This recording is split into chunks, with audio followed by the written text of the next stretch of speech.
Get home from school, turn on my TV. Who are these friends staring right back at me? Now that we're old. Hi, I'm Amanda. And I'm Jessica, and this is 90s Babies Nostalgia, where two fully grown millennial women re-listen and sometimes listen for the first time to our favorite artists from the early 2000s and sometimes from more recently. Just to be clear, we are not sponsored by nor affiliated with anything that we're talking about. Not the artists, producers, labels, etc. We just really like talking about music, and today we are talking about Sabrina Carpenter. Carpenter. This is our part 2. We are picking up where we left off from part 1. So if you haven't listened to that already, go back and listen to it. We covered all of her 4 Hollywood Records albums, which is her like Disney label. And in this second part, we're going to be covering obviously her like her rapid ascent into the mainstream with Emails I Can't Send and Short and Sweet. So Mm-hmm. And if you're more familiar with this part of her career as I was, I would still highly recommend you go listen to our first episode to familiarize yourself with how much she has actually done, because I think it brings a lot more context to this episode and her true like rise to stardom, because it's not quite as quick as like the media would like us all to assume it was. yes, I think the part that she reached just now was very quick, but she put in the work for that to be possible. Yes. Like a quick aside related to this sort of, I've been seeing on Twitter recently a clip of Dove Cameron. She covered Lil Nas X. She did like a great like BBC Live Lounge, probably is that kind of a cover of one of his Okay. songs. And people were like, Dove Cameron deserves like the success and recognition of Sabrina Carpenter. She is very talented. And I've seen the take that I agree with, which is like, girl deleted all of her own music after Boyfriend did kind of okay. Like you can't put in that work and then delete it all just because you like don't really like it. Like Sabrina has this whole catalog that even if she doesn't want to perform these songs anymore, they're there for people who are new fans to go find and like become bigger fans. Like you need to have that work out there for people. So that was my 2 Also, cents. yeah. I could go on a spiral on that conversation, which is not related to Sabrina, but yes, you need to own your work as an artist and own the growth and the changes that you have gone through in your career. Like getting rid of it, I feel like is not the sign of a true artist. Yeah, and a lot of times she says that she might not like it anymore, but she recognizes that a lot of fans do. So Yep. she has respect for that. So that was all to say, like, it's worth listening to our other episode and worth listening to those albums. But we have 2 more hefty pieces of work to cover. Yeah, yes. And we are going to kick it off with Emails I Can't Send, which was released July 15th of 2022. As we already mentioned, this was her first album released off Island Records. So this is her shift from Hollywood to Island. It had 13 tracks, a runtime of just under 40 minutes.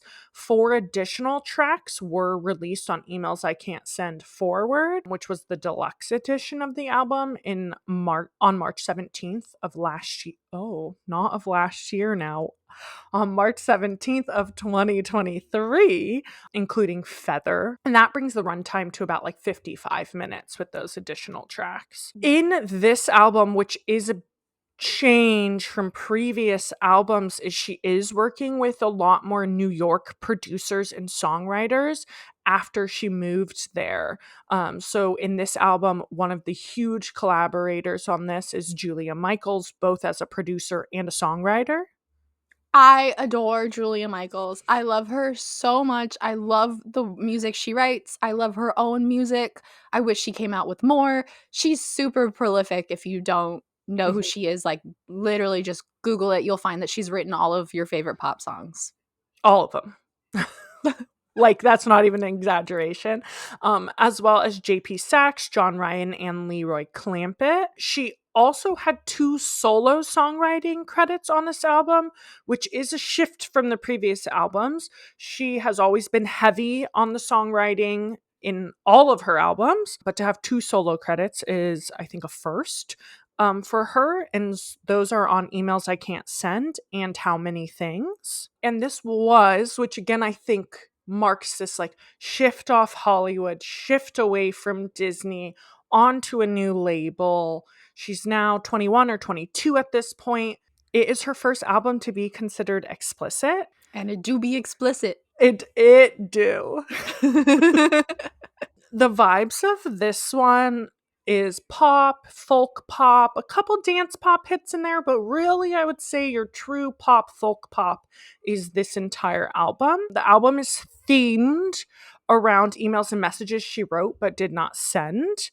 And she referenced Dolly Parton in many interviews as a huge influence on this album. And you can hear it. In certain tracks, I'm like, holy shit, the Dolly is coming through, which I love. But yes, you can definitely hear it. Her singles and music videos. So before we get into the music videos and singles associated with emails I can't send, we do have to touch on Skin, which was a standalone single released January 22nd, 2021.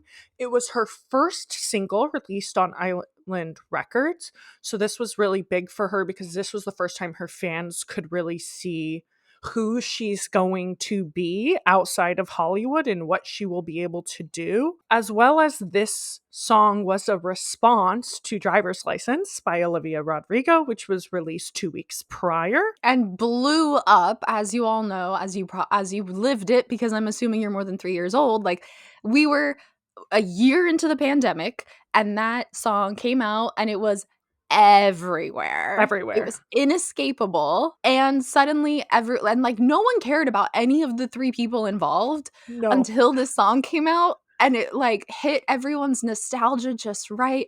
And there was just one line in there that identified exactly what situation it was about, which then blew up Sabrina's life. Yeah, which I find funny, and I couldn't fully fact check this, but I did find a couple fan articles plus interviewers with the songwriters associated with Driver's License that the original line actually was brunette and not blonde, and then Olivia chose to switch it to blonde. Again, could not fully fact check it, but thought that was interesting. And then in Skin, Sabrina has a line, maybe blonde was the only rhyme. Yes, which I thought was, yeah, fun. Before we get into all, we'll touch more on this, but Skin did debut at number 48 on the Billboard Hot 100, and it was her first entry into the Hot 100.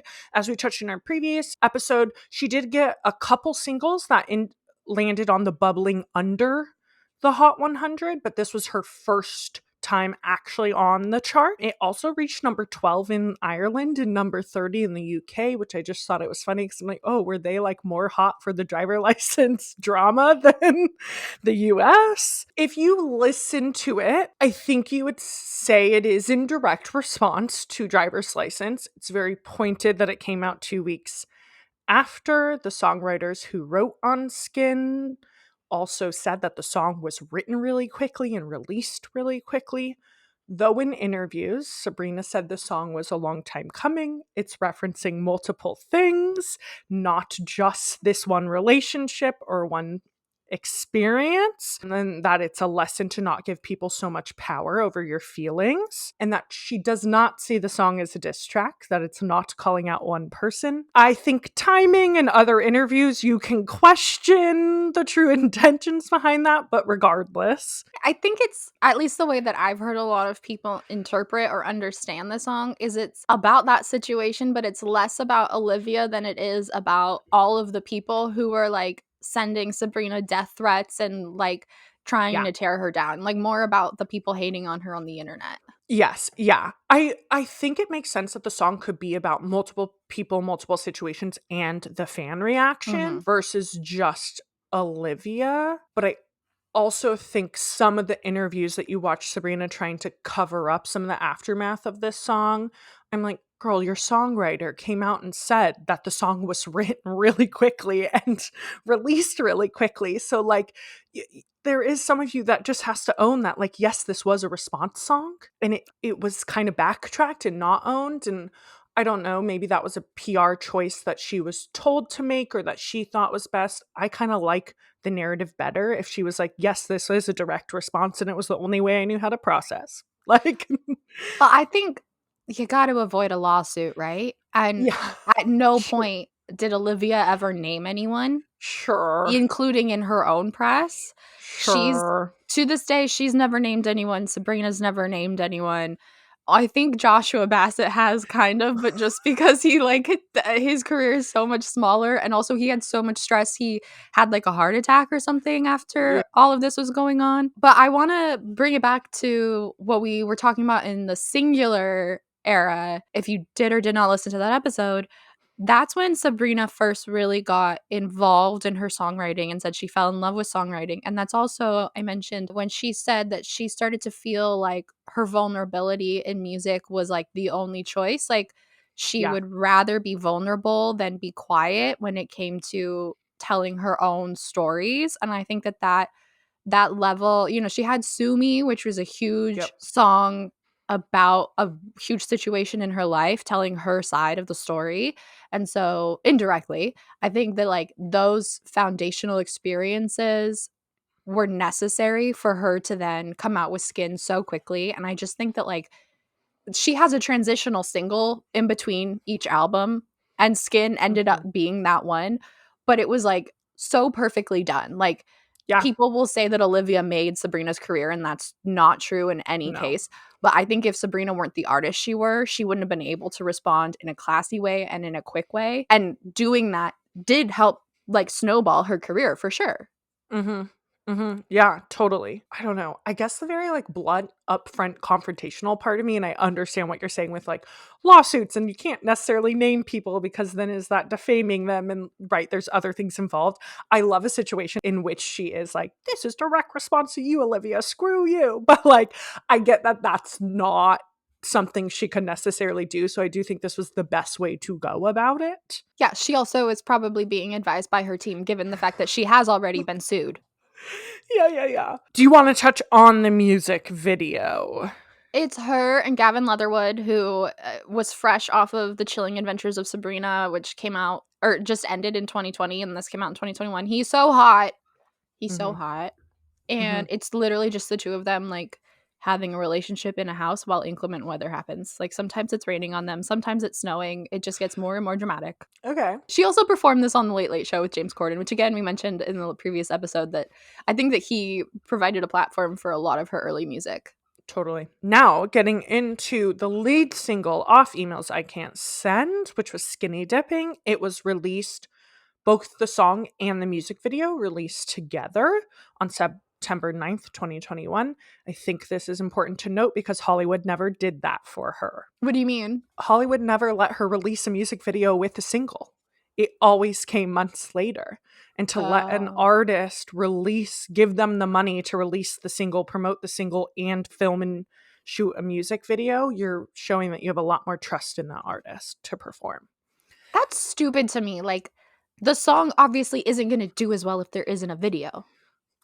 I agree. This music video, she's writing a letter to herself throughout the video, multiple letters to herself throughout the video. She's folding them up and she's putting it in this little box that's labeled "This Too Shall Pass." And then at the end of the video, she's kind of like dancing in the streets of New York City barefoot in this like beautiful green dress. She looks gorgeous and she's throwing all the letters in the air. I think there's a lot of symbolism in this video, which slipped through my brain when I watched it twice because I was like, I feel like I missed something. And then I watched it again and I'm like, I'm still missing something, but I like it as a video. Yeah, you get to see the start of her looking a bit more mature, sounding a bit more mature. She has more of her like usual Blake makeup look. Just the blush isn't quite as dark, but it's still noticeable. Totally. But then she's like way more current. She's in modern clothes, a modern setting. It feels more casual. The vibes were there. What was supposed to be achieved, I don't understand. And I think the part that I was most confused by, and she does this twice, once in this album, once in the next, is she like does a double single where they're like leading into each other. So at the end of this video, it's to lead into the next single and you hear it start to play. But for that, she lays down on the ground next to a chalk outline of a body in her slip dress. And I just didn't understand that. Like, I understand it's leading into the next single, but I didn't understand it in the context of this video at all. When I first saw that scene, I was like, is this like a Notebook parody to like the scene where she lies down in the notebook in the middle of the street. Then I was like, no, because nothing else lines up with that, and that makes no sense. And it's still, I agree with you. It's a weird thing to add in. Again, I think there's symbolism that we just need someone to talk us through so we can understand it. Because I'm like, I don't get a lot of this. This song is also rumored to be about Joshua Bassett. Also, this song and music video was huge because in the music video, there's a shot of a Scrabble board, and the Scrabble board has emails I can't send on it. And so it was an Easter egg leaking the album's title. I think of this song a lot because the intro is so iconic, and it's really just like the lyrical style of the verses where she's like singing. There's a clip of her on Fallon who, when this was the lead single, he mentioned it. He was like, who just writes like that? He like with her there. He was like, it'll be a Wednesday. Like, you're just what is going on? Like, you're just singing. Shannon's being Shannon, or you're just speaking. You'll ask me how my sister's doing, and I'll be like, Shannon's being Shannon, and we won't harp over this. Like, it's so weird, but it works so well. Yeah, like that is the folk of it all, right? And that's what makes this album, to me, such a beautiful album, is that every single song is a story, and she's telling it so beautifully, and it doesn't feel like it's being forced to be fit into a structure of how a song is supposed to flow. It just feels like she is singing to you a story. And for those 2.5 minutes or 3 minutes, you get to really dive into this little story, and it's so beautiful. And it's those moments, like, Shannon's just being Shannon. Like, it's a line that, like, any other person would be like, why are we writing this into a song? And Shannon is the name of one of her sisters. Next up, which I know Amanda loves this one, which is great because I don't know if I feel the same, but the second single is Fast Times, which was released February 18th, 2022. The video is a sequel to Skinny Dipping, as we mentioned, and it is inspired by Charlie's Angels. The song is great. The music video, probably my least favorite of her newer ones. All the boring ones that we discussed in the first episode, those aside, but all these interesting ones with stories, I didn't love this music video. I like this one better than Skinny Dipping. Oh, I didn't feel the same. At least I know what's going on in this one. I could see the symbolism. Okay, when I said justice for Fast Times in our notes, I didn't necessarily mean the video. I do mean the video, but I also mostly mean the song. I just think the song is really good. I think it should have been bigger than it was. It's one of her like least viewed videos of her last 2 albums. Like, this is a top 40 sounding song to me. I like to bop to it.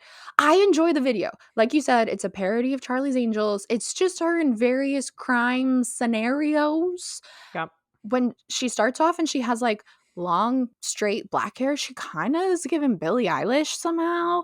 And then when she's in her blonde era, in like the second verse, she's definitely giving a parody of Britney with like some I'm a Slave for You elements in it. Yep. I like that there's dancing in this. We mentioned in the previous one, she does dance. A lot of people don't know that. And I was like, I can't find out how. And then right after we recorded that episode, I watched an interview where she said her mom's a dancer and she's been dancing since she was 4. So that's how. So she dances in this one, which is fun. I do have to say, the last scene is her going through like I think this is room. what threw me out of it. I think this is what threw me out of the video, and it couldn't recover from there. The last scene is like so bad it's camp. Like, it's so funny because it's her trying to get through a room full of lasers, but she's literally just like arching her back and then also looking around the lasers, but like clearly not. And it just like, it's so badly done. Yes. But it really made me giggle. That's where I was like, I don't think I like this video at all. But the rest of it, like when she has like the blonde Britney wig and the pink top and she's like dancing, it's so good. In addition to those 2 singles, she was also given 3 additional promotional singles for this album, including Vicious, Because I Like to Boy, and Nonsense, Because I Like to Boy has a music video that I particularly enjoyed. This is the last, as far as I'm aware, of the additional songs about the entire Olivia Rodrigo, Joshua Bassett situation. The music video is her at a circus, and seemingly she is in the circus. And as the music video continues, like the scenes of the circus get like darker, the colors turn darker, there's some like emotional parts, like it just, yeah, it gets dark. But I really liked it. I thought it was a fun symbolism of the song. As it gets dark, they turn on her. They start attacking her. I've always been confused and curious. I'm not mad. I don't not like the video. I do, and I do think it starts to get into her like more vintage era of styling that we know her for. I just like I think a circus is a really interesting setting for a video of a ballad. There's no up tempo, because when I think circus vibes, I think more like Britney Spears circus, which is so up tempo, because circuses are zany. But I also do get the like metaphor of like the entertainment industry and fame and all of this is a circus. Like I get that. And I think also like the situation in which the song was written about probably felt like she was in a circus. Like we're all just clowns. Yeah, to be going through that. So I think it's metaphor of also the situation that the song was written about. I think it would have been funnier if she were a clown instead of a hot girl. Okay. Like a real performer and not just like a ring girl. Yeah. I do think that the video is very, very funny because it is a blatant Samsung ad. And we know she's been partnered with Samsung already for a little while at this point in her career. Why is this notable? Because it ends up in the videos where like mid-video she has a Samsung flip phone, and then at the end of the video she's on a train watching this video on a Samsung laptop. And not just like, oh, she's watching it on a Samsung laptop. No. We zoom in to the Samsung logo on the laptop so that it isn't the entire screen for about an entire second. And I was like, was this necessary? Like, we already got that it was an ad. I didn't need you to zoom in on the logo for a whole second. I will say they probably paid her a lot because the production value of the videos her best thus far in her career. Like not to today, but to this point when it came out. For sure. Last to touch on of these promotional singles is Nonsense, which peaked 50 on the Hot 100. It reached the top 10 on US pop airplay, and it went certified platinum. I feel like Skin leading into the release of these promotional singles. Nonsense really then, like, I feel like catapulted her into this album being something to look out for. It was very smart to put it on as a promotional single. I really think it's what got critics and what got people being like, oh, maybe this is a girl who like knows what she's doing. We should listen. Nonsense is a crazy thing to me because I think Skin and coming out with an album within the year got her on the Eras tour and stuff like that. And then Nonsense and the way that the outros happened on tour and the way that that blew up on social media got her to where she is now with Short and Sweet. But like everything about recording Nonsense that she said, like she literally just had writer's block and was in the studio just fucking around. Like when she says at the end of the song, like that one's not gonna make it. She was like, literally none of that was like supposed to be on the album. She was just supposed to be getting through the writer's block, and for it to blow up and be one of the biggest songs of her career, probably the second to Espresso. Like I think it so perfectly encapsulates like her sense of humor and songwriting style. Yeah. I think it was a very smart promotional single because we see this songwriting style throughout the rest of this album. The songwriting style also continues into Short and Sweet. So to kind of introduce people to this really fun way that she writes songs and chooses to kind of like sing as we notice, but to really just like, it feels intimate. It almost feels like you shouldn't be hearing these thoughts of hers. Yeah, because it's just with her friends. I have this for our notes later down, but since we're already on it, the part where she in the chorus is like, feel so good I had to hit the octave, and she goes up an octave. She said in interviews, she was like, she just did that randomly in the studio because she's like, this would be like the dumbest and funniest thing ever. And it's truly just like bragging, like, I'm a singer so good I can like jump a whole fucking octave. And it's hilarious. Yeah. Yeah, it feels very intimate, as you said. I also love the video because It's very simple. It's just them at a house party. It's her and her friends, but it's like her and her friends with like interest in these guys, but all three of the guys are her and her two friends as guys, dressed as guys. Mhm. And I love when female artists do this. Little Mix has a video like this, and it's just like so funny because they play like the campiest fuckboys ever, and Yes. it makes me giggle, and like literally to the point where her male Sabrina's male counterpart was wearing a hat that says dipshit on Yep. it.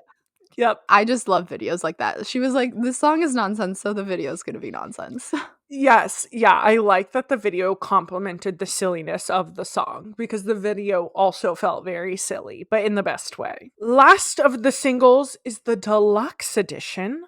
Also had a single to promote it, which was Feather. It peaked #1 on the US pop songs charts, #21 on Hot 100, which was her highest charting songs on both charts, plus her first top 40 hit. The music video was released on October 31st, 2023. She's just a fucking badass in this video. Yes. She's like covered in blood. She's like enticing men to like kill each other, but also she's like almost like strangles someone in an elevator. Like, she's just like a badass and like owning her sexuality in this video. It's really awesome. I loved it.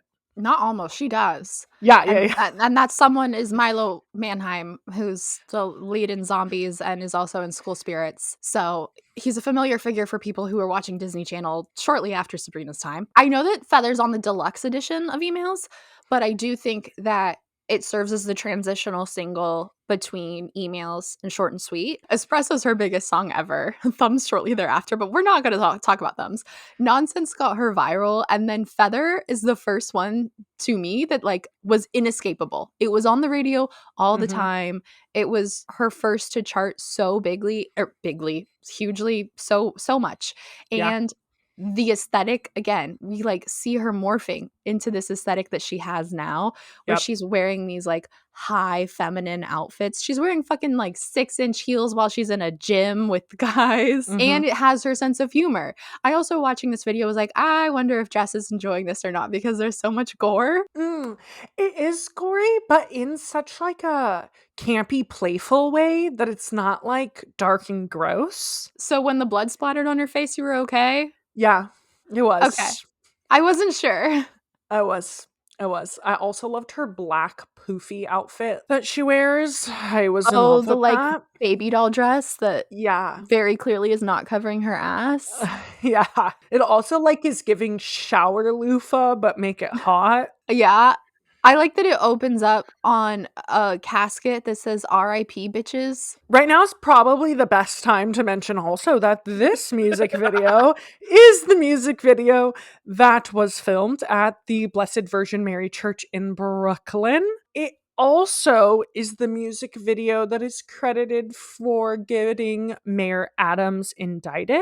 It's very like complicated-ish, but not really, but essentially the fundraiser of the church, Jamie Gigantelio, who was fired from or demoted after this video was released because of backlash of the scenes that were filmed in the church. He was linked to Frank Carone, which then caused federal investigators to kind of look in more, and it all kind of linked Mayor Adams, which led to his indictment of bribery, fraud, and conspiracy. He's still the mayor, just FYI. Yeah. But like, you know, that's not the only con that's in position. Yeah. That's why I didn't say former. He's currently the mayor.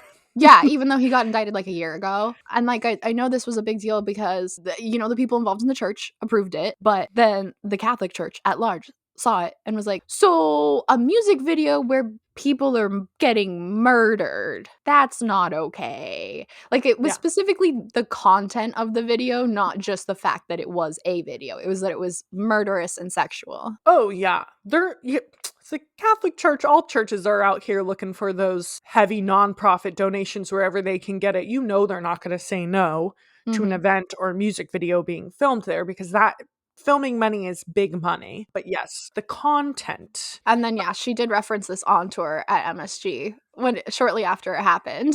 Yeah, and she said, "Damn, what now? Should we talk about how I got the mayor indicted?" I I just think I don't know, it just plays into like, I don't know, just like how fun she is. She's funny in her songwriting, she's funny in the way she presents herself on stage. She really is just like interactive with everything that's going on in her life, whether that thing is like very positive or very negative, and I enjoy that. I also just think that it's really funny that the journalist involved made that connection, because we knew that the church was upset and like suing her about the video for misrepresenting what it was or something. I don't know that that ever went through. And we also knew that Mayor Adams was under investigation, and we knew both of those things individually for months. And then he got indicted. And then there was that like piece that came out that was like he got indicted through an investigation that stemmed from her video.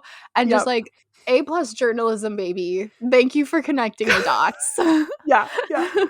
Totally. Getting into some accolades for the album at large, not just the singles. Emails I Can't Send debuted and peaked at 23 on the Billboard 200, which is her highest chart to date. She peaked number 9 in Argentina, 19 in the Netherlands, 24 in Ireland, and 27 in Australia and New Zealand. I think this is big because if you listen to our last episode, she had some songs chart, some of her early stuff charted, but this really is now worldwide. She's continuing to chart. She really is blowing up. The album went platinum in Brazil and New Zealand and gold in the UK and the US. She won Variety's Hitmakers Rising Star Award, BMI's Pop Awards for Most Performed Song of the Year, and the Gold Derby Music Awards Best New Artist. The album also was listed on Billboard's 50 Best Albums of 2022, their staff list, at number 19. And it was listed on Rolling Stone's 100 Best Albums of 2022 at number 44. Popping off. Literally popping off. She toured in September of 2022, so just following up this album, on the Emails I Can't Send tour, which is her 4th concert tour, and then a second leg was added after the success of the first leg in spring of 23, where she toured in the US, but also in South America, Europe, and Asia. This also is around the time, I would say this kind of blends into the next album, but we put it here, but this is also around the time that she's opening for Taylor Swift at the Eras Tour for Latin America, Australia, and the Singapore legs of the Eras Tour. They overlap, I think, her tour and Taylor's tour, and also her songwriting of the next album. Because I know, like, well, I'll mention it later, but yeah, it all overlaps.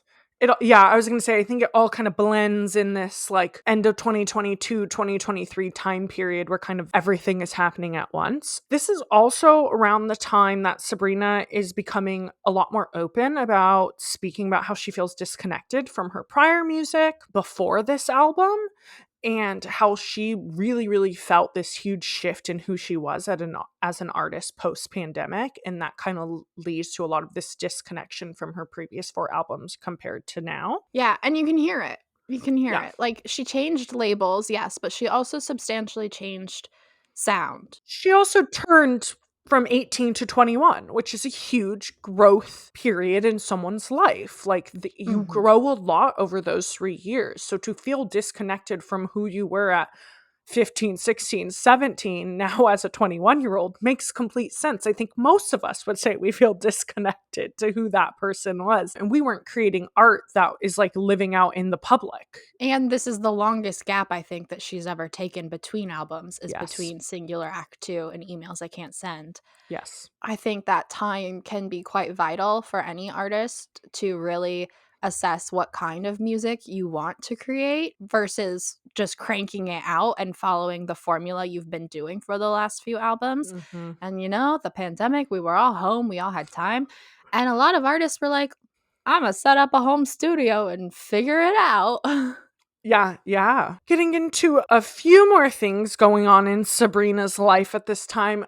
Already mentioned, but just going to touch on the timeline a little bit more. We know that Sabrina Carpenter and Joshua Bassett dated summer of 2020 through some time in 2021. The kind of timeline is rough there because they weren't super, super public about their relationship. In Because I Like a Boy, Sabrina references that by the time the situation went down, which would have been January of 2022 when Driver's License was released. 2022? Not 2021? 2021. By January of 2021, by the time Driver's License was released, that because of her lyric, they had already broken up. You could assume that the relationship really was summer, fall of 2020. However, if you deep dive into some blog posts and some journalism like I did, there was multiple spottings and sightings of them out on dates, supporting each other's careers, appearing in each other's music videos throughout summer of 2021. So who's to say when the relationship really ended, but it was about a year or so, roughly, that they were together. If you know the Shark Boy and Lava Girl Halloween costume, Mm-hmm.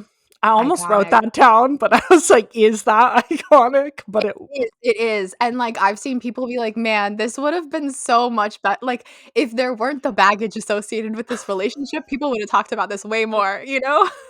yeah. That's funny. Also, in her life, she moved to Manhattan's financial district in 2021, which really like influenced a lot. It influenced who she wrote with, who she collaborated with, produced with. I think really influenced a lot of like this album's trajectory, and the way that it ended up is because of this move. In September of 2022, she launched her first fragrance brand, Sweet Tooth. And in November of 23, she released a Christmas EP titled Fruitcake. Now is the fun part where we get to go into our favorite things about this album, which I am going to start out and say that I think that this album is a perfect album. It's perfect. I have like no notes. It's very beautiful from beginning to end. Specifically, the extended version of the album is perfect. She's a genius. I did not give her enough credit. She's a folk pop queen. Like, this album is a folk album. It's also a concept album, which is just like crazy for a pop artist to like gain this much mainstream popularity on a concept album. She had so much fun with this album, and it shows. It's a beautiful freaking piece of art. Like, so good. The 3 of hers that I own, that I've listened to a lot, are Singular, Act 1, Emails, and Short and Sweet. Singular, Act 1, I have, like, a nostalgia for and a love Yeah. for that's, like, I know is more emotional than it is technical, but Okay. Emails, I think, is her best album. And I love Short and Sweet as well. I think it's a really great album, but I was listening to both the 2 of them prior to this recording this morning, like, multiple times through, and Emails, it's hard to even pick out like favorite moments because that implies least favorite moments, and it's just like so cohesive as a piece of work. Like you've said, like it's a pretty perfect album. Yeah. It's like beautifully done. Like, when you listen to it all the way through, you're like, how? It's so good. And this is from someone who doesn't even really like top 40 pop music that much. And I Yeah. think it's perfect. To me, part of what like really sticks out about Emails is, as we've mentioned many times, she's a very vulnerable, very open artist. And like you said, this is like showing her storytelling through it. And I think it sets the tone with the very first song, which is the title track, Emails I Can't Send, because this album was anticipated quite heavily, right? Because she's already done Skin and she's starting to get announced on the Eras tour and like get a little more traction in the mainstream. So people are going to want to look at what she puts out next, and they know about the relationship drama and like there's going to be stuff like that on it. And yet the very first song is inarguably and very clearly about her father's affair, which to me is like so raw and so personal for that to be the first song on your album that's like anticipated after your stupid relationship is, I don't know, I just think it's really brave and incredible and sets a tone of like you're gonna get a real person through this album. It really did. Yeah. Getting into some of our favorite songs, favorite lyrics, additional comments on the album. I really loved in Vicious. She has a line that says, "Everyone thinks you're an angel, but I'd probably use different wording." All of Nonsense is perfect. No notes. But I really love where she says, "I bet your house is where my other sock is." If I were to pick favorites from this album, which Amanda mentioned already, it's very hard, but if I were to pick favorites, I would say my top 4 are probably Tornado Warning, Skinny Dipping, Bad for Business, and Lonesome. Lonesome specifically because it screams Dolly to me. when I listen to that song, I just hear Dolly in the best way, the influence of Dolly. I hear Sabrina, but I feel the influence of Dolly so strongly in the best way, and it makes that song really, really great. You used a fork once. Turns out forks are fucking everywhere, which is the first line of How Many Things, is the best line of any song I've ever heard in my entire life. It Yep. makes me laugh so much. I think about it regularly when I am not thinking about Sabrina Carpenter. When I do think about her, that song comes to mind. And like, I don't even know what song it is half the time. Mm. I just know that line and I Yep. can sing it perfectly. And it's just so funny. Yep. It's so deeply funny. Yeah, it's this way of like telling an authentic story. Like that's a very folk storytelling tactic. Like this would not be in a traditional pop song, but to mention that forks remind you of someone, but the way that her humor is thrown into it, you're just like, this is hilarious. Like absolutely hilarious.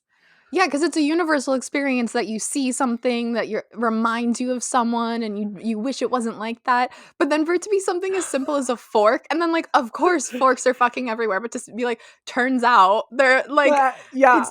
it's so deeply funny. And it's a ballad. It's the first song of a ballad. I do have the question of, and you probably don't know the answer to this, but I do. So please okay, ask the I'm question. so glad. My question is why are the tracks titled like this? Because half of them are capitalized like a normal song and half of them are lowercase. Yeah, so the reason for the title of the album is also stylized all lowercase, emails I can't send all lowercase, and then as Amanda mentioned, half the songs also have that stylization. The other half are just written like normal song titles. And she wanted to capture the feeling of when you are writing a chaotic draft email, when you have all these emotions and all these thoughts and you don't have time for punctuation. And so you're just writing as fast as you can. And so that is why the songs are titled that way. But then why are some capitalized? Because sometimes you capitalize. Yeah, I think that's like, yeah, like she wanted it to feel chaotic. Like when you go into your draft emails and some look a little more formalized and some of your drafts are a little more just like in the moment you wrote them and other ones have more structure. Like she wanted it to look like that.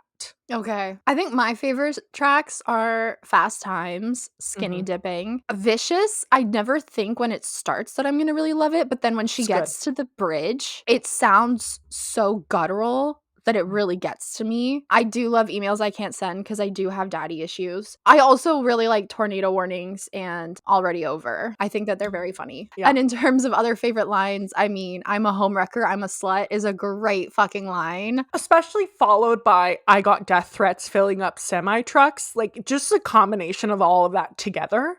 This is Mhm. perfect. That's of course and because I liked a boy.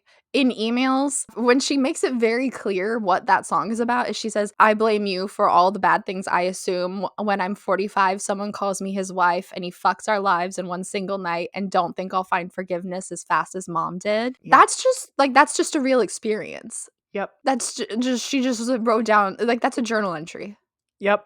It's heavy. On a very different note, she starts out vicious with not a lyric. She just like laughs and says, ha, I mean, as they say in Chicago, he had it coming. And I have to say, I have listened to this album so many times, and I saw Chicago, the movie musical, as a kid, and I know the songs from Chicago. You were part of the performance of it at our high school, probably when we did Chicago while we were there. I know the songs. However, it wasn't until I went and saw Chicago on Broadway for my birthday 2 years ago that I was like, that's why she says it. I thought she was referring to the city. Oh, no, you didn't realize? No, I was so confused. Every time I heard that, I was like, is this like a thing they say in Chicago? Like the city? What is her connection to Chicago? Oh, that's hilarious. It's very dumb, but I like that it took you seeing it on Broadway to have that realization. Having listened to this album dozens of times by that point. And also just I want to point out that not only is this album to me a shift in her songwriting, but also in her singing style, which is something I find really interesting. Like the way that her sound matured from her Hollywood albums is not only like how she writes, but how she sings, because we know she has that deep voice. Like we said, a lot of her music early on was inspired by Christina Aguilera, who has that deep voice, and she can belt, and she did a lot of belting in her early stuff, but she switches into more of a head voice in a Mhm. lot of her music in emails, and then that continues heavily into Short and Sweet, where you almost never hear her chest voice. Interesting choice to me. It kind of reminds me of like Billie Eilish, who like we all know can sing, but chooses tonally and aesthetically to sing in her head voice.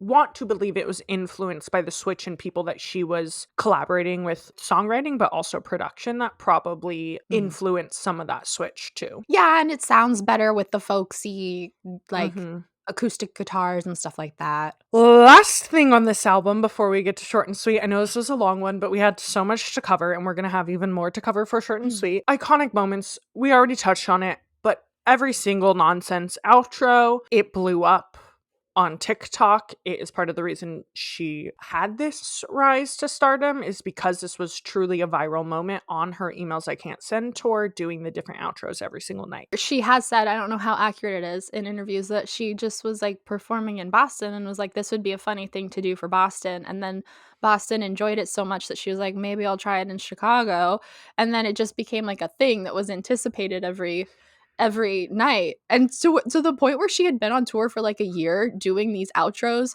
and then performed on her birthday in New York and was like her outro was something like, "It's my birthday, so I don't have to write an outro."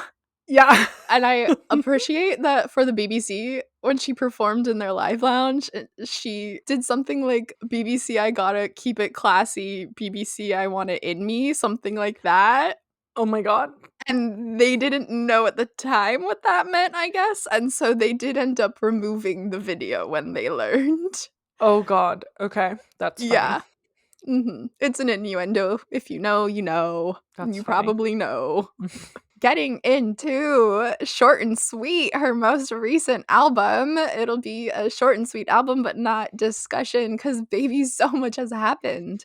This Mhm. was released August 23rd, 2024 on Island Records. Again, 12 tracks and a short and sweet runtime of 36 minutes and 15 seconds. I appreciate that this woman that knows how to write a concise song.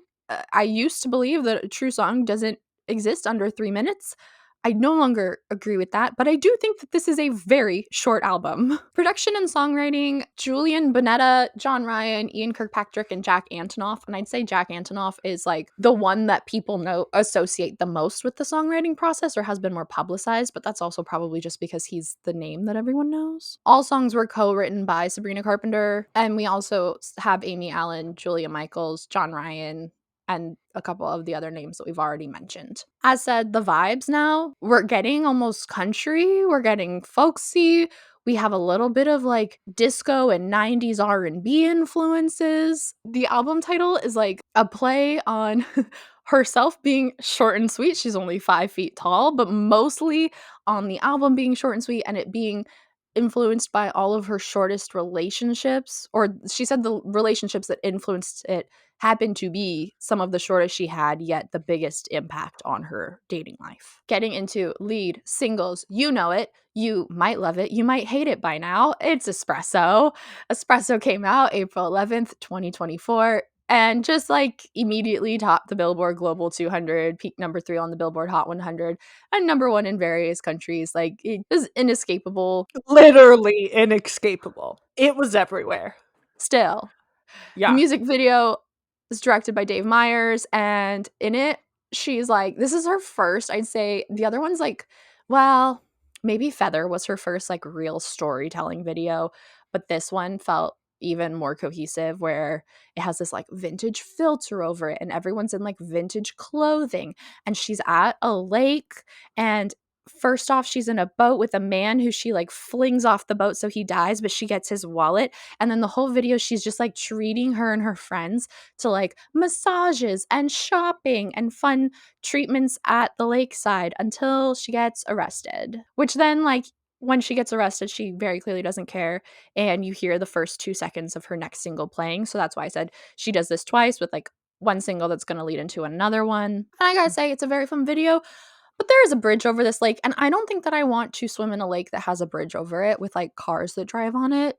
That just feels like way too polluted to me. To me, I would prefer to swim in the lake over driving on the bridge that goes over the lake. Well, yes, I know that, but this is not a drive or swim. This is a swim or not to swim. Yeah, probably not. Well, I love a lake.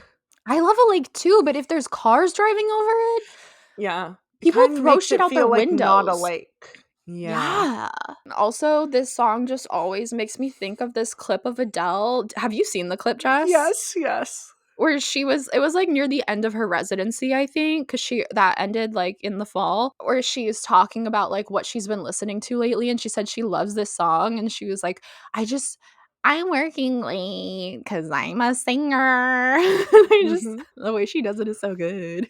Yeah, yeah, yeah, yeah. Do you like espresso? Yeah, I really like it a lot, actually. I don't think I'm one of those people that find it annoying because I think it's hilarious.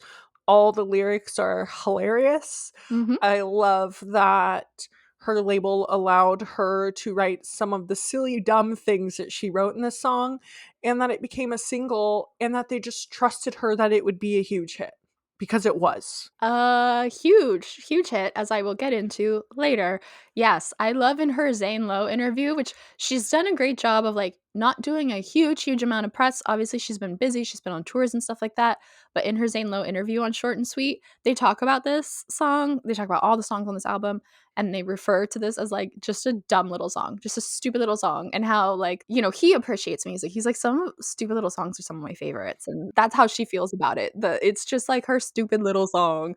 And the line, "That's that me espresso," people were like, "You should have said that's that blonde espresso." And she's like, but that's not the song. It's that's Yeah. that me espresso because it's funny. Yeah, yeah. But she did get to a point where she felt like she couldn't order espresso at cafes. Because people would sing it to her? I think she felt like it was too much. It's too much Okay. association, or she was like, or she would see espresso on a sign and be like, "You're welcome." Like she owns espresso now. Espresso. That's funny. Her second single that Espresso led into is Please, Please, Please. My goodness. The Dolly influence coming out heavy. Mhm. Was released on June 6th, 2024, with a music video directed by Bardia Zainali and was a sequel to Espresso. You heard do do do do do do the first begin. It's not exactly that, but it's like that play from the cop car at the end of Espresso, peak number 1 on the Hot 100, and it was the hard launch, essentially confirmation of a relationship that we already knew about with Irish actor Barry Keoghan, or Keoghan, however you want to pronounce it. I think it's probably like Keegan because he's Irish, but just like no one really knows, okay? That's also the takeaway I got because no one pronounces it the same. And I'm like, this isn't helpful. I've heard Kogan, I think that's wrong. I've heard Keoghan in like people giving interviews with him and he's not correcting them. But I think I've also heard Keegan, and like I just think it's Keegan because that's a name. Like Yeah. I had a crush on a kid named Keegan in 5th grade. It wasn't spelled that way, but that's because we're American and we bastardize everything. The video is Sabrina getting bailed out of jail post Espresso, and she sees Barry getting arrested and is like, he's a little bit of me. Thus starts this Bonnie and Clyde relationship where she is visiting him, she gets him out of jail, and they have a little life of crime until at the end she ties him up and duct tapes his mouth and gives it a kiss. And in an interview, she once said, "We were so lucky to get Barry," as if he's just an actor, which I just think is really funny. Yeah, were kind of like that about their entire relationship the entire time, which I think is funny. Also tells you, I don't know. I think it's interesting. I love this video. And I remember when this came out, I thought this was like kind of a crazy departure, or I was surprised by it. I was very surprised by it because Espresso is such a top 40 pop song, and Please, Please, Please is so folksy. Like she sings almost with a twang. It was a sound I hadn't heard from her before because obviously the album wasn't out yet. It felt like a ballsy shift lyric, like in songwriting styles, in addition to the relationship part, but also obviously it had a lot of hype for the relationship part. I also think it was a smart release as a second single because, right, you have all her fans that have been her fans from the beginning, and at this point, they're probably going to continue to stick with her regardless of what comes out. But she developed a very large fan base with Emails I Can't Send, and I feel like Espresso was a slight, in songwriting style, very similar, but in how poppy it is and upbeat, it's a slight departure from emails I can't send. So then to pull in the please, please, please, which has those folksy elements, was, I think, a very smart move to connect people to like, okay, this album's not gonna be a complete departure from the previous. There are still gonna be these elements that you really enjoyed that I also will incorporate into this album. Look, here you go. I also think it's really smart placement of the 3 singles of Short and Sweet, because the first one is very poppy top 40, and then it's like anything that's that big, they're gonna listen to what comes after. And Please, Please, Please, having the hype with her relationship and having the hype from Espresso, even though sonically it wasn't top 40, it was still gonna be a top 40 song. Yep. Because everyone was watching her. And then Taste goes back to, it's like a blend of the two styles almost. Like it's more mainstream sounding, but still has some like acoustic vibes in it. So it's like a beautiful bridge. I also just have to say, like, we'll get a little bit more into the relationship later, but when this song came out, I thought it was fucking crazy and so ballsy as hell to put your boyfriend in a music video, your unconfirmed but everyone knows it boyfriend, in your music video, where the song is about how people think that you're probably gonna fuck around and cheat on me. Don't prove them right. Like, don't embarrass me. I was like, that's ballsy as hell to be doing that and so vulnerable. And then also, then when now that the relationship's over and like he cheated on her, when that came out, I was like, okay, it's not as ballsy to put him in the video for that song, which also is clearly written about him, but that it's ballsier to be that guy and then also prove them right. Like, Yeah. that's not embarrassing for her. That's embarrassing for you, him. sir. Yeah. The bar was on the floor. Yeah. And you somehow went below it. Yeah. Limbo master. Yeah. Oh my God. Third single, Taste, as I mentioned, released alongside the album at the same time, August 23rd, 2024. Music video directed by Dave Meyers and features the beautiful, incredible Jenna Ortega, who also stands around 5 feet tall. Debuted at number 2 on the Hot 100, while Please, Please, Please debuted at number 3, and Espresso at number 4. So, no, Please, Please, Please debuted at number 1. So, at the same time on the Hot 100, she had the number 2 spot, the number 3 spot, and the number 4 spot, which made her the first artist since the Beatles to have 3 top 5 hits during the same week, which is crazy that she beat a Beatles stat. Or met, yeah. Yeah, I guess not beat, but yes, matched a Beatles stat. Yeah. Because you would think Taylor would have done that at some point. You would think, but I don't think, I don't know her career in terms of single releases, because really doing those back-to-back single releases is what gets you this, and I just feel like Taylor doesn't really do that. I mean, there's still months in between. There's 2 months between, 2 months between Espresso and Please, Please, Please, and then 2 months between Please, Please, Please and Taste. Yeah. So Espresso had been out for a while, came out in April, and this is August. It's still not a long time, but yeah, it is very impressive. And the music video is a parody of Death Becomes Her, and maybe also other things. I haven't seen Death Becomes Her. I get the impression that I need to see it. It's a Meryl Streep movie. I think Meryl Streep and Goldie Hawn. Basically, Sabrina is trying to kill Jenna Ortega, who is currently with a man who it is implied Sabrina used to be with.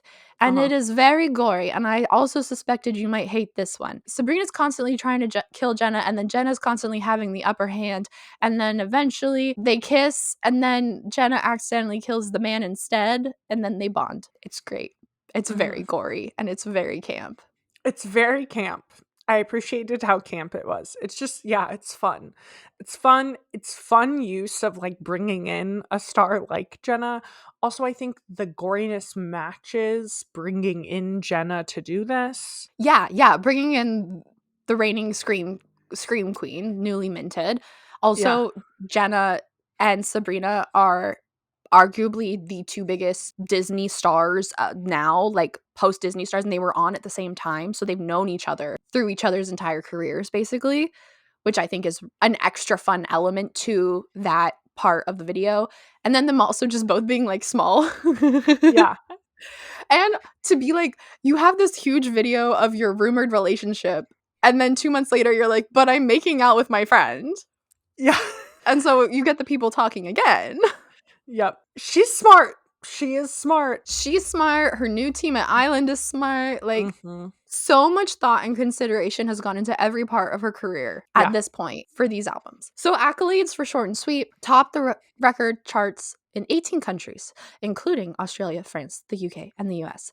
Debuted at number 1 on the US Billboard 200 chart, which is her first number 1 and top 10 album to date. Second longest running number 1 of the year after Taylor Swift. The year being 2024. It was certified platinum in the US, Poland, and Canada, and gold in New Zealand and the UK. Every time we read this, I have to wonder, like, how many sales make platinum in New Zealand? Like 2,000? I think New Zealand's a little higher than that, but yeah, some of the countries like the Czech Republics and things like that, it's like pretty small in order to make platinum, especially because it shifted to like what platinum was when we were talking about Demi Lovato in the peak of album sales versus now where streaming's more popular. The number that you need to meet to hit platinum is like significantly less. She also became the first artist in 71 years to spend 20 weeks atop the UK singles chart in a calendar year, with Taste becoming the longest running UK number 1 of 2024. Which is interesting that it was Taste and not Espresso. I know, which will be further down here, but I put a note in the wrong place. That's fine. All 12 songs placed on the US Hot 100 chart. Mhm. Like, it came out and all 12 songs were on the charts. It was crazy. I remember when that happened, and that was nuts. That is wild to me as a stat. We didn't do further research and see like how many, I'm sure like the Taylor Swift, things like that. Beyonce, probably when she releases her albums, all songs on the albums are on the Billboard Hot 100. But like that's Taylor Swift and Beyonce that we're talking about. For Sabrina Carpenter to release an album and all songs on the album to chart. I don't even think that Taylor's are. Like, I think probably like half to 2/3, but then there's always those songs that don't. And Beyonce, I could see it happening with like Lemonade because it was a visual album, but it's really rare to have all of the songs. And I think part of it is that they're short. Yeah. They are short. Espresso won the Nickelodeon Kids' Choice Award for Favorite Viral Song, and the UK Official Chart Award for Number 1 Song went to both Espresso and Please Please Please. Espresso, which came out in April, was streamed 1.6 billion times on Spotify in 2024. Which is more than any other song in 2024. It's the most streamed song on Spotify worldwide in 2024. And it makes sense because it's so, like, we've heard it so many times and we're still not even mad about it. No, I still put it on sometimes because I'm like, it's just a bop. It's so good. And also, this is her first album to get Grammy nominations. She got 6, including all 4 of the main categories, which she's only one of 15 artists to get nominated in all 4 of the main categories. 6, including Best New Artist, which is very controversial. And Espresso was MTV Song of the Year. That's a million accolades. The significance in Sabrina's career and growth, I mean, this kind of goes into the accolades. She's being recognized by all of the recording industries, by her peers. She went on her Short and Sweet tour, which was her first arena tour, which sold out super fast. She also wrote half of the album in France in like a week, which she said she had always wanted to write in France. And this is part of why I know the tours and the writing and stuff overlapped, is that she said she was like she was on a tour, just got off, had 1 week off, went to France, did a bunch of writing with Jack Antonoff, and then after that week went right back on tour. So she was like, I had no life. Like, break. Yeah. Wow. And no sense of where home was or calm or anything. Yeah. So then go be like, and that's how in that time where life was crazy and the rest of us would just like potato and do nothing, I went and wrote a hit album. Like, what? And that's where she wrote Espresso and a few other songs.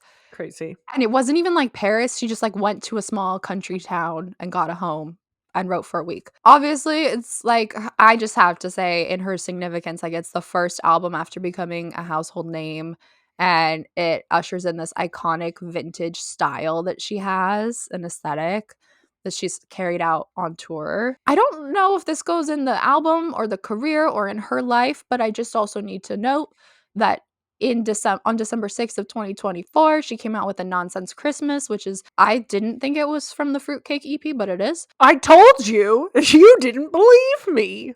That's not true.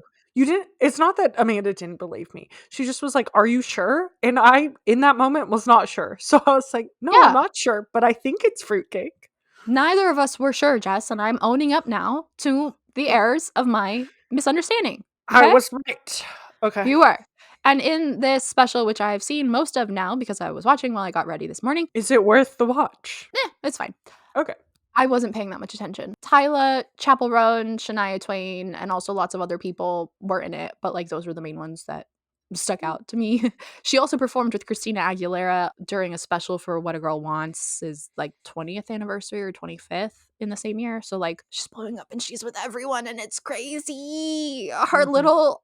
little Disney, like to people like you, it's like, oh, here's this new artist. But to people like me, it's like she was in my pocket. And Mhm. now I'm not even in her pocket. Like Mhm. she's become so big and she was just a little Disney star. And it's kind of crazy to me because when she was on Disney, it's not like she was Hilary Duff. It's not like people were listening to her music. Just No. a few of us were. Yeah. And it's one of those things where I wonder like how you feel and a lot of her fans who've like stayed with her from the beginning feel. Do you like that? Are you proud of her? Because as someone who listens to a lot of obscure, smaller artists, I have seen artists grow from like, I'm literally in a venue that is max capacity 100 people and there's 15 people there, to 3 years later they're selling out like a 10,000 capacity venue and I'm like, oh my god, you were a little baby 3 years ago, look at you now. And I always have mixed feelings. I'm always like, I love this for the artist, but also like they were my baby and now they're not my baby anymore. And it makes me just, I don't know, like almost long for when they were small. And I wonder if like someone like a Disney artist, if you also feel that way with, because she wasn't huge like a Hilary Duff or a Demi or something like that. I don't think I have that feeling with her, Okay. but I know a lot of fans do. Yeah. I know when she blew up, there was a lot of stuff on Twitter about like fan gatekeeping, kind Yeah. of like you think you're a Sabrina fan, but you weren't here for thumbs or whatever. They'll Yeah. bring up her old songs Which and be honestly, like, none of us needed to be there for thumbs. no, no. Or they'll bring up Sue Me, or they'll bring up something Sure. even older, Eyes Wide Open. I'm not here for like the gatekeeping. Mostly I'm proud of her. I also think that I would have probably gone to the Singular tour had I been in the US at that time. Mm, But her sound has matured so much in these two albums that like I like her more as an artist now. So I yeah. don't mind the blowing up, like, because it just makes sense. I think, Yeah. like, you can see the trajectory of her career so much through Yeah. her music. See, hear, whatever. Both. Yes, both, actually. Yeah. Yeah. But it's been very interesting to watch nonetheless. Some of the things that were going on in Sabrina's life that inspired this album, man, we've been talking about it. Briefly before the Barry Keegan thing, she dated Shawn Mendes for a few months in 2023, which inspired taste. There's no ifs, ands, or buts about it. The actor looks kind of like him, and Jenna Ortega looks like Camila Cabello, and it's very clearly a song about a guy going back to his ex, and there's a couple of songs on the album that are very clearly about them, and I would be butthurt too. And then also she dated Barry Keegan. They started dating in December of 2023. It was rumored they were together, or like I remember really when she was performing at Coachella in March and he had like a bandana over his face but was like hyping her up, that people were like, oh, okay, so they're together. And then they moved in together in May, and the Met Gala was on May 6th, and they did like a couple's outfit, but they didn't walk together. But then they did a little like Vogue getting ready video where he peeked in because he was the Mad Hatter and she was Alice in Wonderland. And then Please Please Please came out in June, which like fully confirmed it. And then in December of 2024, they broke up after cheating rumors with the TikToker that looks like her, who at first was like reposting all the videos saying that he cheated with her and then was like, he didn't cheat with me. And it's like, girl, then why did you repost all those videos? Weird. I didn't Yeah. know all of that part of it. Strange. Yeah, it's weird.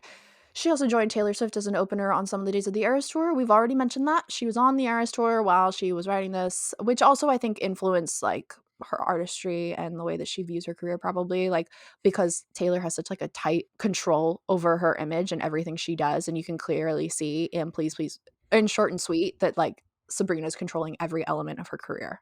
Yep. And as mentioned ahead of this release, she played Coachella in March of 2024. And Mhm. in that performance, that was also So He Was There, and her nonsense outro referenced So good. Saltburn. Have you seen Saltburn? I've not seen Saltburn, but I understand the reference. Made his knees so weak he had to spread mine. He's drinking my bathwater like it's red wine. Coachella, see you back here when I headline. It's pretty great if you've seen Saltburn. Getting into our favorite songs and lyrics and things. I will never get over how funny Juno is conceptually. I had to say it. It's so funny. Yeah. Like, I'm gonna keep mentioning it because her use of humor is just, I don't know. Like, I can't, there are other artists that use humor in the same way that she does, but it just feels very unique to me in the way that she does it, because this essentially is like, I want you to knock me up. But like the way that it's written lyrically and how playful it is makes it actually, it's a very good song. But you're like, when you listen to the core of the lyrics, you're like, this is silly.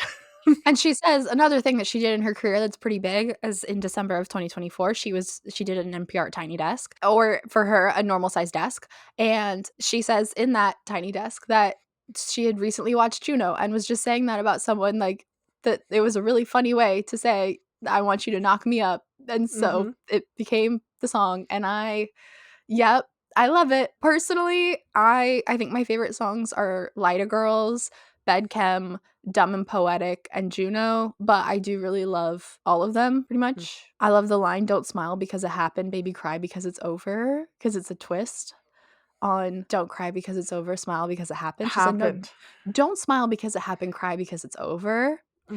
Which she said actually was inspired after watching her friend go through a heartbreak and was like, this man better be suffering. I also like the line, just because you leave like one doesn't make you a man. Ugh.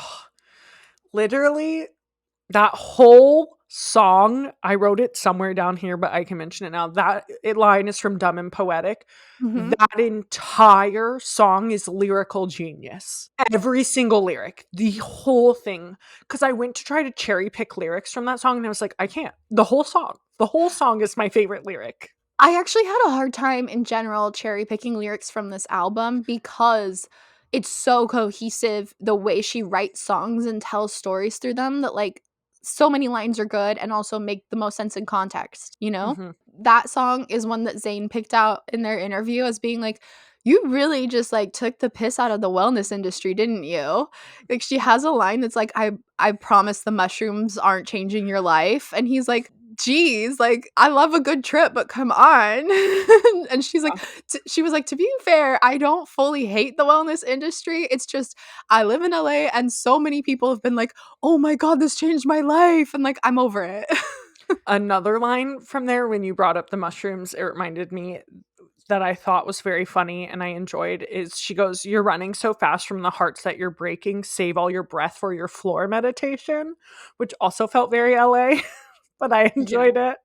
Yeah. Also, just like, you're so empathetic, you make a great wife, which for this like 25-year-old woman to refer to a man as making a good wife, it's just so clever. It's so good. That line simultaneously makes me uncomfortable and is incredible. Yeah. It's like anti-feminist, but you know that it's not in the way that she says it.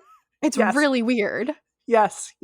The only song that to me feels like a little out of place is Good Graces. It sounds almost like a singular track. I think it's the one that has the most like 90s R&B essence to it that I don't feel as much in any other song. The other line that I wrote down that I really love is from Coincidence, told me the truth minus 7%, because it's so like accurate to when communication in relationships is falling apart and you're like, well, I mostly told them the truth. I just like left out this little part. Yeah.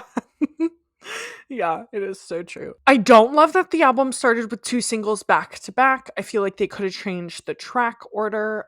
I think that when you're listening to an album for the first time, you should be hit with something new that you haven't heard yet. When it's the 2 singles that you've already heard, I don't know. For me, it takes me out of the album. I don't know why. Maybe that's a solo experience, but it's not my favorite choice. We already touched on this, but Please, Please, Please has that folky pop vibe that I love. In addition to Please, Please, Please, my favorite, I wouldn't say Please, Please, Please is one of my favorites off the album, though I do really like it a lot. But my favorites on the album are definitely Sharpest Tool, Slim Pickens, Lie to Girl is what I wrote, but I think it's Lie to Girls. It is. Okay, I was like, that's not right. And Dumb and Poetic. All of Slim Pickens is good. It came off the idea of the saying, there's too many, what is it? There's so many fish in the sea. It came off that saying where she was like, no, actually, there's not. Like, that's not true. A lyric we just had a shout out, not saying it's one of my favorites, but definitely very iconic to Sabrina, is since the good ones call their ex wasted and the good Lord forgot my gay awakening. Yeah, which has been a controversial line. Why? Because before this album came out, like a few months before this album came out, a podcast of two lesbians, I forget exactly what it's called, they were like, name a female celebrity that is straighter, like the straightest female celebrity you can think of, Sabrina Carpenter. And they like went off, and people were like in the comments like, no, absolutely not. Like, have you heard of Robrina? Have you seen this clip of her being like, we appreciate the male and female gender? Like, she's had so many moments where like she probably is bi or something. And then she put this song, since the Lord forgot my gay awakening. And people were like, wait, no, is she actually straight? Like, that's devastating. Or does she just mean that, like, she hasn't met a woman that she's liked yet? Yeah. Also, because this album came out the same day as Taste, where she's making out with a woman. So it's, like, very confusing. Yep. I kind of love it, though. I do as well. In Lie to Girls, she has a line that says, I can make a shit show look a lot like Forever. Yes. Which is great. Hard relate. Yeah. My only thing with this album, when I first listened to it all the way through, well, for this podcast, I had listened to it when it came out, but then when prepping for this podcast, when I listened to it again, I didn't love the ending of Don't Smile. I re-listened to the album last night and again this morning. I kind of backtrack that. I understand. I also think the main like chorus and line of that song being don't smile because it happened, cry because it's over at the end of an album is a very playful choice. However, I still do think it's if I had to say a song I don't like on the album, that probably would be the song. I don't love it that much. Oh, I get it as an album closer because it is low tempo and the album's over and the relationship's over. Yeah. That's why in my re-listening, I was like, okay, I actually think this was a pointed choice to put it at the end because of the lyrics and kind of the story that the album's telling of short relationships. I was like, I get it. Still not my favorite song. And still not my favorite choice. I don't love a slow end to an album. It makes me want, I don't know, I want the album to like punch me at the end, I think. Oh, I like a slow end to an album, I think. It feels like I'm closing a chapter. Yeah, it does. It does. Iconic moments. I mean, so many. Like, literally so many. Every music video, so many interviews, so many things. It's too many to put down, and I'm too lazy because like you know already. Like if you're watching this particularly in the Lord's year of 2025, then you know. But I do want to just point out the VMAs performance where she did like a medley of Please Please Please, Taste, and Espresso with aliens and astronauts, and it was like a nod to Britney Spears, and she kisses a female alien in there. Iconic for so many reasons, like kind of crazy. Mostly the kissing the female alien was like the iconic part. I have to say, like, there's a tearaway kind of between Taste and Espresso where she's just like, she's wearing like a corset with like a little panel that goes from the top of the corset to her neck, and then she tears it off so that she's just wearing like the bodice for Espresso, and it's like the most unserious tearaway I've ever seen in my life. As someone who watches Drag Race and like people do tearaways where like whole outfits change, I was just like, what is the point of this little piece of fabric? Yeah, you're like, this is so silly. stupid. Like, I want to cry now because it's so stupid. Yeah, that's funny. Also, like her tour looks are iconic, and I kind of want to put in summation of short and sweet. We've mentioned the Dolly influence of the songwriting and the singing, and you can hear that, and I'm sure there's other influences as well that I just don't have the musical knowledge to name. But I think also her image and aesthetic has become more like that. Like, she's become so over the top visually. An iconic moment for Jess and I is the SNL song that, oh my god, I don't remember her name, I can but get it. It's like hold on. It's like Jen Wilkin, I want to say, but yes, Jen Wilkin. yeah, so an iconic moment for Jess and I is Jen Wilkins' song on the news report of SNL where she is singing as Sabrina, not in the style, not dressed as her, but is singing a song as Sabrina Carpenter about how no one ever assumes that she's bi or queer baiting or like gay or could be gay or any of that, and like how like Taylor Swift, Ariana Grande, all these female pop stars get like harassed for queer baiting, get all these rumors, and it's like, I'm not gay and I'm not pretending that I might be, but I just want you to think that I could be, and why don't you? Like, I literally made out with Jenna Ortega in a video. And it's like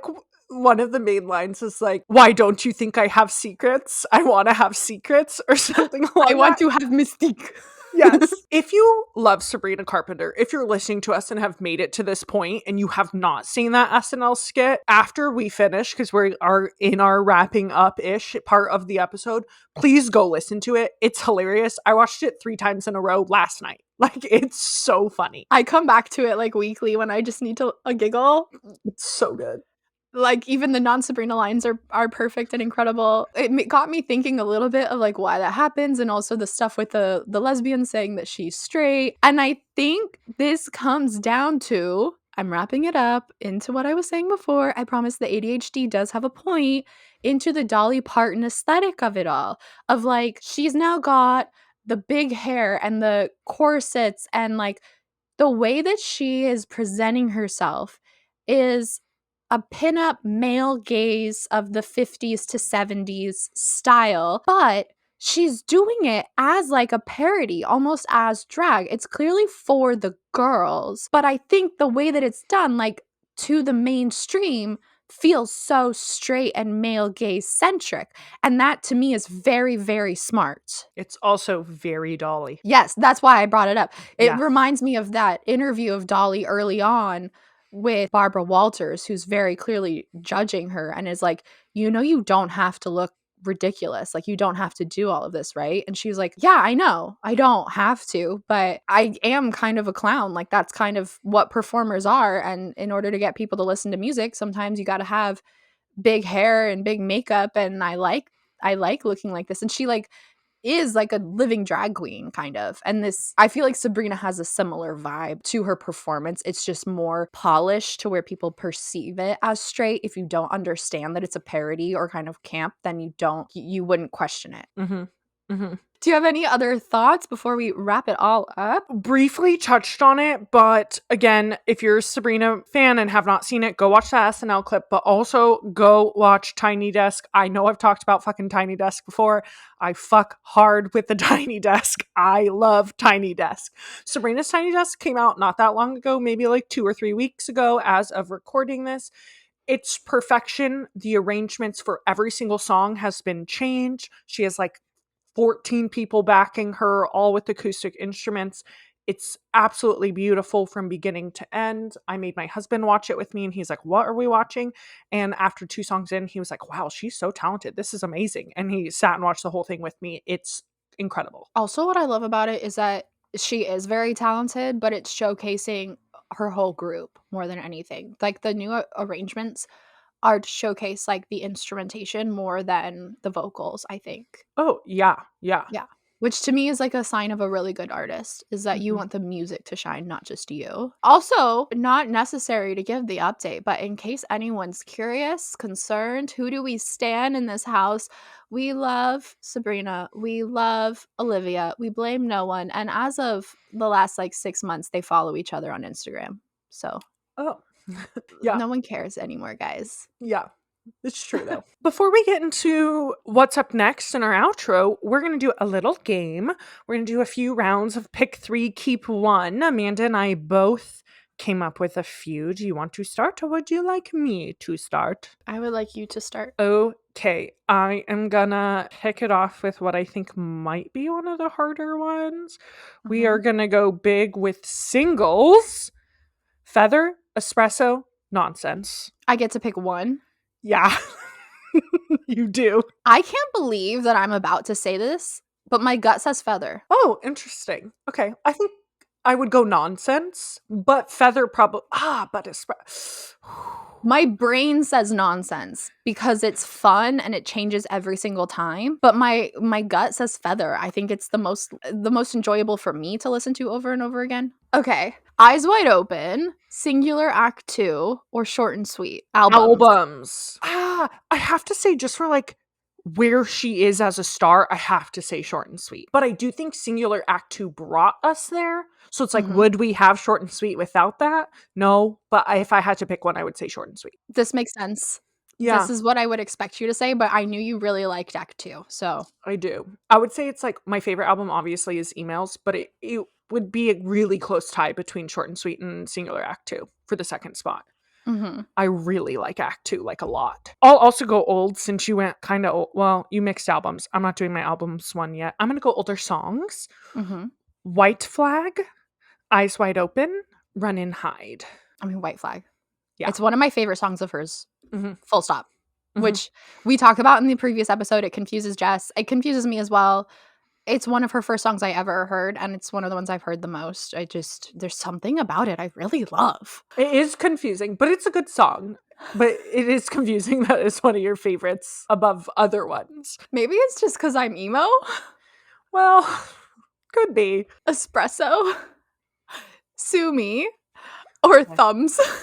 Oh God, espresso. Well, yeah, espresso. Okay. Thumbs can go like a dine a dumpster somewhere. I know. Truly. I started with Thumbs as a joke, and I wanted to put other like not great ones because I think we did something like that with Demi, but then like there aren't other singles that are like that bad. So no, it really is a standout. Yeah, I would pick Sue Me though.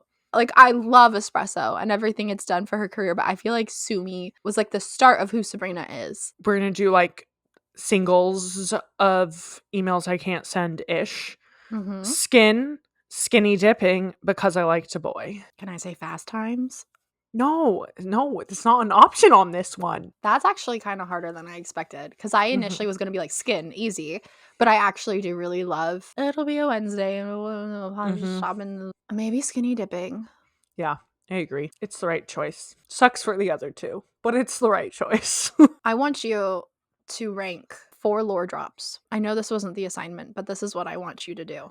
Okay. Rank from best to worst the 4 lore drops of Bradley Stephen Perry, Shawn Mendes, Joshua Bassett, and Barry Keoghan. Which ones were Bradley about again? Most of her first album and Smoke and Fire. Okay. I'm rating the lore, but not necessarily on like media iconicness, just on how I, Jessica, feel about them. Yeah. Okay. I would rate them Shawn, Joshua, Barry, Bradley. Is that first to last or last to first? You assigned me to go best to worst. So I followed. Best to worst? So okay. That's what so you're saying Shawn is the most interesting or iconic at the top. Yep. And then you said Barry or Josh? Josh. Barry. Josh. Bradley. Barry. Bradley. Interesting. What would you say? I think Shawn would be my last.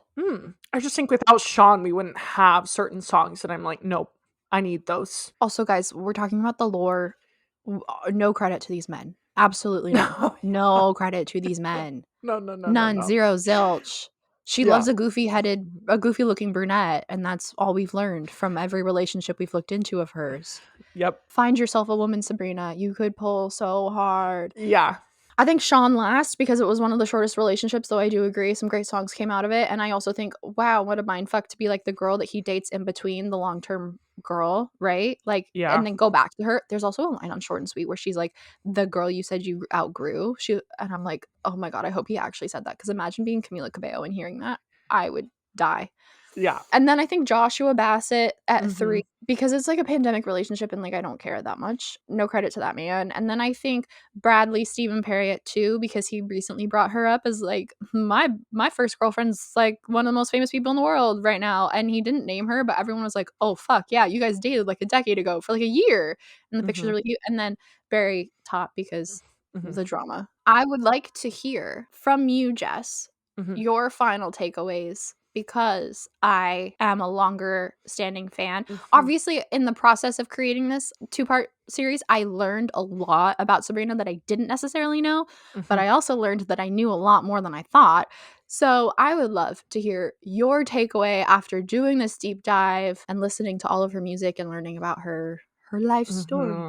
I think my biggest takeaway is honestly truly going through all of her discography and seeing her growth as an artist that also grew alongside her rise to like mainstream stardom, is that the industry and what's considered top 40 is clearly changing, and that is huge because I don't think 10 years ago a folk pop artist would be charting like she is. These last 2 albums are both concept albums, which I think is amazing, and they both charted very high on the charts. So I think it's just like incredible that she can like make this very authentic art that also people want to listen to. And I hope other similar artists get more mainstream stardom from it as well, from this rise in people wanting to listen to this style of music.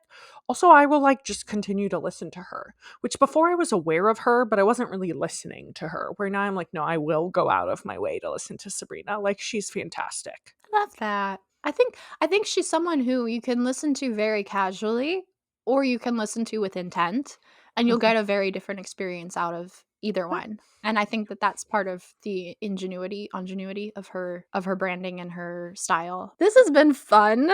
I'm jealous of the success and talent and intellect of a 25-year-old. I'm so glad that she has achieved such success, and I can't wait to see what the next 10 years of her career looks like. Yeah, it's very like she has so much left ahead of her, which is like fun. But it's also like, where does she go from here? I Oh, wonder if she'll get back into acting more. I hope not. I mean, I hope she does whatever she wants that's best for her, but I feel like I hope she keeps creating music that feels authentic to her and her writing style because it's incredibly unique, and I feel like that style deserves to be listened to. I agree. I just think it's really interesting. Like, she said that she got into acting to make music, but then she did go so far as to executive produce a Netflix film. Not a good one. You don't need to watch it, but it's funny. And she has enjoyed acting. She's gone back and forth. I'd be curious to see her go back. But we've had both Ariana Grande and Selena Gomez, who have had huge, huge pop careers, say recently after returning to acting that they're probably going to make less music Mm, to varying degrees, that they love yeah. both and they forgot about their passion of acting and stuff. So I don't think Sabrina will go that direction, but I'm curious as to what she will do. Yep. Me too. And we will keep our eyes peeled for whatever comes next from her. And with that, up next in our next episode, we are going to do Sex Lives of College Girls Season 3 for real this time. And with that, please, please, please go and follow us on Instagram and YouTube. 90s Babies Nostalgia. Spell out the word 90s. We're also on TikTok, but use the numbers there. Rate and review us on Spotify and Apple Podcasts. And with that, we'll see you in the next one. Bye. Bye. Babies, nostalgia.